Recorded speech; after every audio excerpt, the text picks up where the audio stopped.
Whether it's a child, a woman, a man, and a senior citizen, no one is spared. Road traffic crashes around the world take the lives of over 1.2 million people each year, and between 20 and 50 million suffer non-fatal injuries. This means that approximately every second someone is injured, and every 30 seconds a victim dies.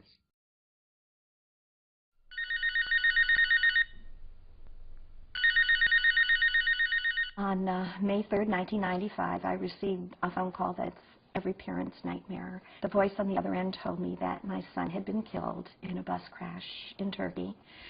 I later found out much more about it. I discovered that he was killed along with 22 other people on the bus, that the driver was speeding down the wrong lane of a narrow two-lane highway with no guardrail and a dangerous curve. The driver that rode the vehicle.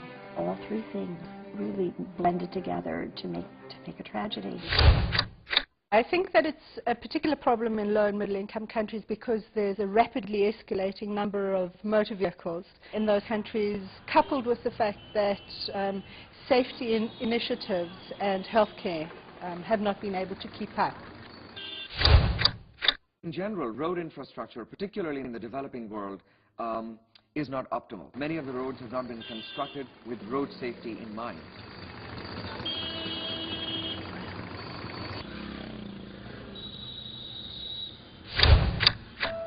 Close to 6 years ago, in September 2003, I was involved in a road crash.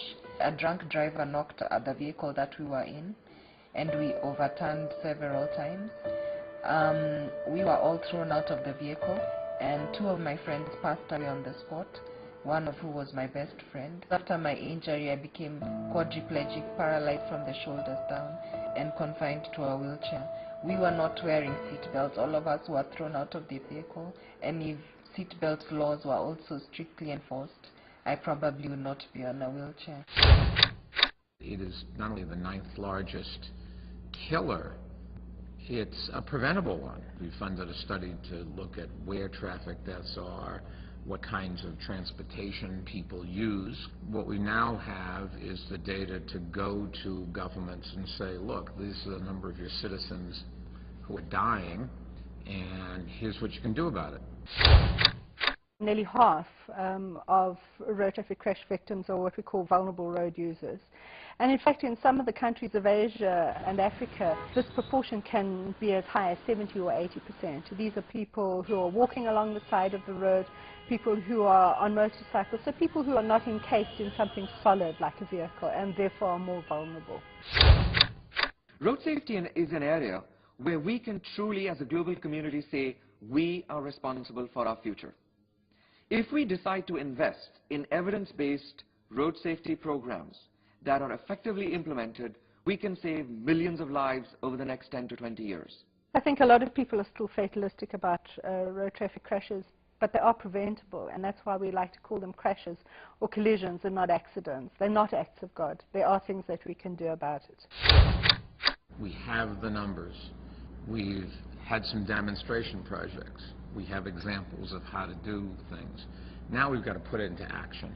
The next challenge is to bring it to the attention of those who can implement change, and also to bring it to the attention of those who are the victims, and maybe they can demand change. Much can be done to reverse this epidemic. There are a number of relatively simple interventions that can be put in place that will save lives every second of every day. Fewer people would be injured. Fewer friends, neighbors, and families will suffer. It really can make a very big difference if you get together and say, let's address the issue.